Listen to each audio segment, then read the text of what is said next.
Hello, my name is David Broughton. I'm the Director of Library Services, and we're going to be looking at how to find company information. These are 3 different videos.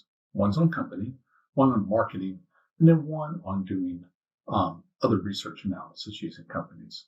So our first one is how to find company data.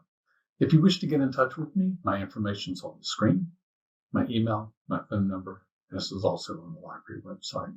So let's get started. First of all, I need to get to the library website. From on and or off campus, the library website provides links that I can then use to get into content. From off campus, it'll prompt you for a username and password, but on campus, you won't do that. So I've gone to a Google page. I would like to go to HPU Libraries. I'm going to do that as a Google search. The first one up here is going to be Welcome to HPU Libraries, and I'm just going to click on that, and I've moved to the library page. 2 things to consider is if you have questions or if you need to chat with someone while you're here using the site, there's a chat box in the corner, and that chat box is for a real person, not a bot. Or you can schedule an appointment. Pick a librarian and we'll talk with you, work with you for 15, 20, 30 minutes, whatever works for you. Okay? So I want to go and find company data. There's lots of different ways to do this. One of the things that I can do is I can go to one of our research guides and simply go in and look up marketing, and I'll see a page on that. Or I'm just going to show you how to go in and do it quickly yourself. So I'm going to go in here to something called Databases A to Z. So these are all the resources that the university purchases for you to use. Some of these are quite expensive, some not so much. The business resources are really quite in-depth. So let's start with one. I'm going to use something called Business Insight. And to find this, it's an alphabetical list, or I can just type in the word insight, and it's going to pop up there. So Business Insights. I'm going to click on that link. From off campus, it would ask me for username and password. And there you go. Hundreds of thousands of companies in here, national, international, public, and private. So let's go in and look up a company. I would do this if I was getting ready to, do an internship with a company, go there to look for a job or to do an interview, or because I needed data about the company. So one of the things I want you to think about is why would I want to use this second-party site instead of just using the website for the company? Well, if you think about it, the company could put whatever it wants on its website, right?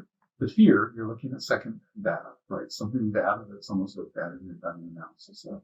So I'm going to go in here and look up a large company. I'm going to look up Boeing. They make aircraft, right? They've been in the news a lot just recently because of issues. They're also just launched a rocket the other day with the Starliner. For heaven's sakes, big company. So you'll notice that I just typed in Boeing, and then right here are the different company names. The one I'm interested in is the Boeing company. It's got BA to go with it, which is a ticker symbol, and that means I'm looking at a publicly traded company. I'm going to click on that. Gosh, guys, here I am. I really don't have to go far off this page to find out everything I'd like to know about this company. So I get company narrative here.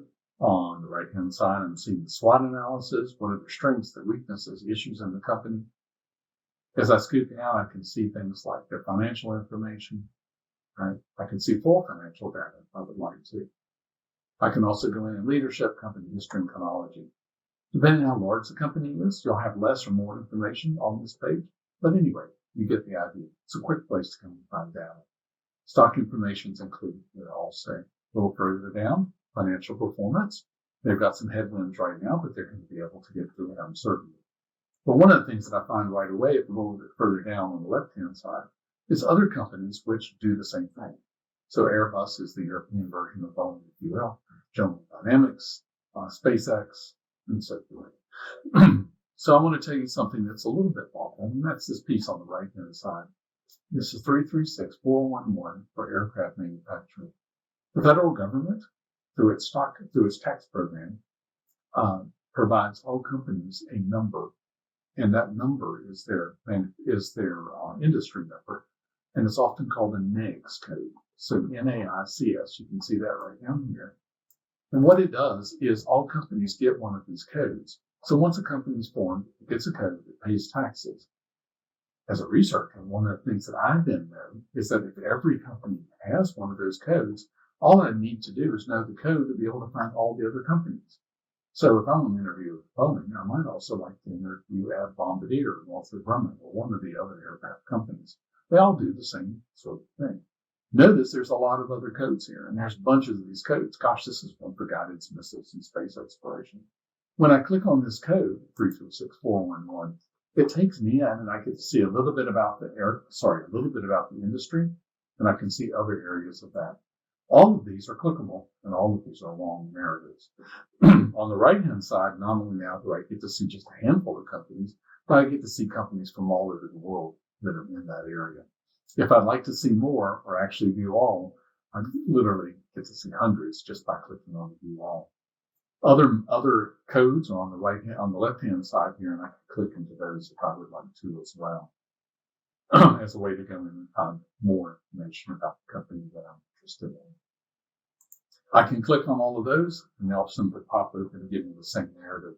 I've gone back to that main page, and if I scoot down the screen, I go in and I see information about Boeing or aircraft manufacturing, and as it appears in the news. And I can simply scoot down that list to read a little bit more about it. These articles and so forth are good for large companies, but not so hard to find. Smaller companies, yeah, they're harder to find. And that's often the place where these articles will do you a lot of good. I hope that you've enjoyed this part of finding a company. The resource that I used was called Business Insight. It's on the main page of the library under Databases ABC, and then I simply typed in Insight to be able to get to that. The next section that we're going to do is we're going to be going and look at narrative and marketing information. So hopefully I'll see you again. Again, David Bryden, get in touch with me.